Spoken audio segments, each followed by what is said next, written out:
بسم اللہ الرحمن الرحیم، ایاک نعبد و ایاک نستعین۔ میرے پاکستانیوں، میں آج اپنی ساری قوم کو سمجھانا چاہتا ہوں کہ کیوں ہم اس جگہ پہ پہنچ گئے کہ ہم جیل بھرو تحریک کا آغاز کرنا چاہتے ہیں۔ اس کی کیا وجہ ہے؟ دیکھیں، ساری دنیا میں قومیں کسی قانون کے تحت چلتی ہیں۔ قانون کیا ہوتا ہے؟ وہ آئین فیصلہ کرتا ہے کہ کیا قانون میں جائز ہے اور کون سی چیز ناجائز ہے۔ جب سے یہ امپورٹڈ حکومت آئی ہے، اس ملک کے آئین اور قانون کی دھجیاں اڑائی گئی ہیں۔ حالات یہ ہیں کہ عدالتوں کی بھی باتیں، ان کے احکامات نہ پولیس سنتی ہے نہ یہ ریاست سنتی ہے۔ میں آپ کو مثال دیتا ہوں کہ ابھی حال ہی میں جب یہ امپورٹڈ حکومت بھاگ رہی تھی اسلام آباد کے لوکل گورنمنٹ الیکشن سے، تو عدالت نے کہا کہ فوری طور پہ ڈیٹ دو، بلکہ انہوں نے تو کہا کہ 48 گھنٹے میں کرواؤ۔ ابھی تک کوئی مہینہ ہونے لگا ہے تقریباً، ابھی تک الیکشنز نہیں ہوئے۔ اس کے علاوہ جس طرح فنڈامنٹل رائٹس، جو بنیادی حقوق، جو ہمارا آئین ہمیں ہمارے بنیادی حقوق کی حفاظت کرتا ہے، حالات یہ ہیں کہ لوگوں کو اٹھایا جاتا ہے۔ کتنے لوگوں کو، سوشل میڈیا کے لوگوں کو اٹھایا گیا، ان کو تشدد کیا گیا ان کے اوپر، صرف اس لیے کہ ان کی کوئی ٹویٹ تھی، اس کے اوپر اٹھایا گیا، تشدد کیا گیا۔ ابھی تک کئی ایسے لوگ ہیں جنہوں نے جس طرح کا تشدد کیا گیا، ابھی تک ان کا ذہنی توازن ٹھیک نہیں ہوا۔ اعظم سواتی، کون سا آئین، کون سا قانون اجازت دیتا ہے کہ ایک ٹویٹ کے اوپر ننگا کر کے اس کے اوپر تشدد کیا جائے، اور پھر جب وہ پھر سے اس کو جیل میں ڈالا جاتا ہے اور پھر اس کو کوئی 30 اس کے اوپر FIR کوئی بلوچستان سندھ میں کی جاتی ہے۔ شیخ رشید، آئین اس کو عدالت اس کو ضمانت دیتی ہے، اس کے باوجود اس کو اٹھا کے لے جاتے ہیں اور اس کے اوپر کیسز سندھ اور بلوچستان میں کر دیتے ہیں۔ فواد چودھری، عدالت 4 دفعہ کہتی ہے IG کو کہ پیش کرو فواد چودھری کو عدالت میں، اور وہ اس کو اسلام آباد لے جاتے ہیں۔ تو یہ تو میں تھوڑی مثالیں دے رہا ہوں جو شہباز گل سے ہوا۔ کسٹوڈیل ٹارچر، تشدد، یہ پاکستان کے قانون کے خلاف ہے۔ تشدد بھی ہوا اور اس کو کوئی ریلیف نہیں ملی، اور پھر ڈرایا دھمکایا گیا اور کیسز کیے گئے۔ پرامن احتجاج ہمارا تھا 25 مئی کو، اس کے اوپر جو ظلم کیا گیا، کون سا قانون اور آئین ایک جمہوریت میں اجازت دیتا ہے کہ پرامن احتجاج کے اوپر تشدد کرو؟ انہوں نے 3 دھرنے ہمارے اگینسٹ دیے اور لانگ مارچز کی، کس کے اوپر ہم نے کوئی سختی کی؟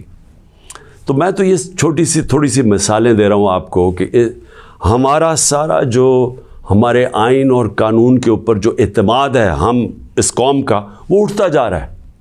اور بلکہ ہمیں یہ خوف ہے کہ جو اب آئین جو جمہوریت بیس ہوتی ہے جس آئین کے اوپر، اور جمہوریت کے اندر واضح طور پہ ہے کہ 90 دن کے اندر الیکشنز کروانے پڑیں گے۔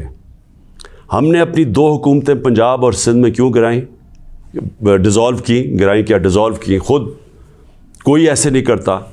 ہم نے صرف آئین کو سامنے رکھ کے کی کہ ہمیں جب پتہ تھا کہ 90 دن کے علاوہ آپ آگے نہیں جا سکتے، تو ہم نے اس کو سامنے رکھ کے الیکشنز کی طرف گئے، اس لیے کہ ملک ایک بہت بڑے بحران کا شکار ہے، ایک پولیٹیکل انسٹیبلٹی کا شکار ہے، اور جب تک اس ملک میں سیاسی استحکام نہیں آتا، ہماری معیشت نہیں ٹھیک ہونے لگی۔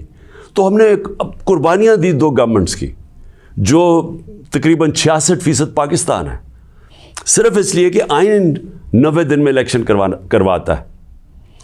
ابھی تک کتنے دن ہو گئے ہیں؟ 20-25 دن ہو گئے ہیں، ابھی تک کوئی ڈیٹ نہیں ملی۔ دونوں الیکشن کمیشن اور یہ جو 2 حکومتیں، جو 2 گورنرز ہیں، انہوں نے ڈیٹس نہیں ابھی تک دی، اور یہ سیدھی پاکستان کے آئین کی وائلیشن ہے۔ اور اگر یہ 90 دن سے آگے جاتے ہیں تو آئین بڑا صاف ہے اس میں کہ آرٹیکل 6 لگے گا۔ یہ ساری قوم اب دیکھ رہی ہے پاکستان کی عدالتوں کی طرف، اور میں یہ واضح کرنا چاہتا ہوں، یہ وہ پاکستان میں وقت آ گیا جو جسٹس منیر مومنٹ ہم کہتے ہیں، کہ ایک دفعہ ڈاکٹرن آف نیسیسٹی کے تحت ہماری جو اس قوم کا ڈاؤن سلائڈ شروع ہوا ہے، جو نچلا سفر شروع ہوا ہے، وہ جو فیصلہ تھا کہ ڈاکٹرن آف نیسیسٹی کے تحت آئین کو پیچھے ہٹا کے ہم نے طاقت کے ساتھ ہماری عدالتیں گئی. تو آج بھی وہی وقت ہے, سارا پاکستان دیکھ رہا ہے, ٹائم بدل چکا ہے. اگر یہ ہم نے دیکھا کہ اس سے آگے جاتے ہیں تو ہم نے یہ پلان کیا ہوا ہے کہ ہم نے اپنے آئین, اپنے ملک کے قانون کے رول آف لاء کے لیے, انصاف کے لیے ہم نے یہ جیل بھرو تحریک کا فیصلہ کیا, کیونکہ ہمیں کوئی نظر نہیں آ رہا کہ یہ جو وہ لوگ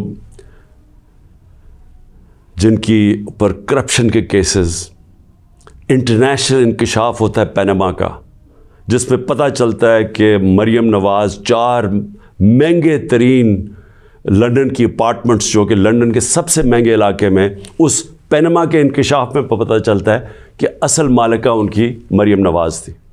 اس کے بعد سارا ٹرائل ہوتا ہے, سزا ہوتی ہے. تو ان کے اوپر تو کوئی ایسا تشدد نہیں ہوا, ان کو تو جیل میں رائلٹیز کی طرح رکھا گیا. ان کے ذرا دیکھیں جیل میں کیسے جا رہے تھے. تو یہاں ٹویٹس کے اوپر تشدد کیا گیا. تو اس لیے 2 راستے ہمارے سامنے. ایک راستہ یہ ہے کہ ہم توڑ پھوڑ کریں, انتشار پھیلے گا ملک میں, سڑکیں بند کریں, پتھراؤ کریں, پہیہ جام سٹرائک کریں.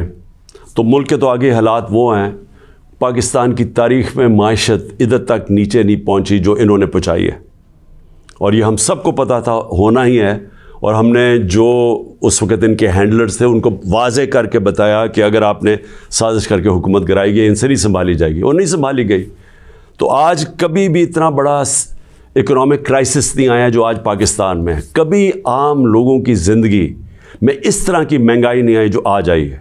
جو بے روزگاری بڑھتی جا رہی ہے, ایک طرف مہنگائی بڑھ رہی ہے, بے روزگاری, تو ملک کے معاشی حالات تو بہت برے ہیں. تو ہم اس لیے اس کو سامنے رکھ کے, اور 26 سال کی سٹرگل میں کبھی بھی ہم نے انتشار کی پالیٹکس نہیں کی. لہٰذا یہ پرامن طریقے کا احتجاج ہے جیل بھرو تحریک. میں آج اپنے سارے کارکنوں کو, بلکہ میں تو پاکستانی عوام کو بھی یہ کہتا ہوں کہ یہ اس وقت آپ پالیٹکس نہیں کر رہے ہیں, آپ اپنے ملک کے لیے جہاد لڑ رہے ہیں, حقیقی آزادی کی جنگ لڑ رہے ہیں. میں آج آپ سب کو کہوں گا کہ میرے اپنے کارکنوں کو کہ جو ہمارے ضلعی صدر ہیں, ڈسٹرکٹ پریزیڈنٹس جو ہیں, ان کے اوپر رجسٹریشن شروع کریں کہ جنہوں نے ہم پہلے ہر پاکستان کے شہر میں ہم جیل بھرو تحریک شروع کریں گے. تو پہلے میں چاہتا ہوں کہ والنٹیئرز اپنی رجسٹریشن کریں, اور اس کے بعد میں پھر آپ کو ڈیٹ دوں گا کس دن ہم نے جیل بھرو تحریک کا آغاز کرنا ہے, اور اس کی چند دنوں کے اندر ہوگی. اور اس لیے میں چاہتا ہوں کہ جلدی جلدی آپ اپنی آپ جو رضاکار ہیں وہ سامنے آئیں. اور انشاءاللہ میں یہ سمجھتا ہوں کہ یہ جو ہماری تحریک ہے, اس سے ہم وہ چیز حاصل کرنا چاہتے ہیں جو پاکستان کو ایک حقیقی آزادی بھی دے گا, اور حقیقی آزادی کا مطلب حقیقی جمہوریت وہ بھی دے گا. اور وہ انشاءاللہ وہی ایک پاکستان کو ایک وہ جمہوریت جدھر رول آف لاء ہے, جدھر قانون کی حکمرانی ہے, وہی پاکستان کو اس دلدل سے نکالے گا. شکریہ.